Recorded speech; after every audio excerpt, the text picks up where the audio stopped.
Because of the obvious threat to untold numbers of citizens, and because of the crisis which is even now developing, this station and hundreds of other radio and TV stations throughout this part of the country are pooling their resources through an emergency network hookup to keep you informed of all development. There is an epidemic of mass murder being committed by a virtual army of unidentified assassins of the slaves. It seems to be a sudden, general explosion of mass homicide. We think they appear to be in a kind of trance. Others describe them action to take. Keep listening to radio and TV for any special instructions as this crisis develops further. Thousands of office and factory workers are being urged to stay at their places of employment, not to make any attempt to get to their homes.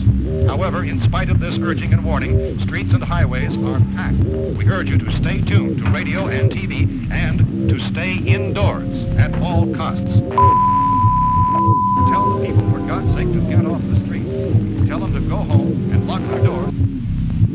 Repeating this latest bulletin just received moments ago from Cumberland, Maryland, civil defense authorities have told newsmen that murder victims show evidence of having been partially devoured by their murderers.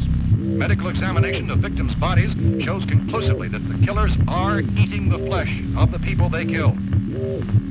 And so this incredible story becomes more ghastly with each report. It is happening. Medical examinations of some of the victims bore out the fact that they had been partially devoured.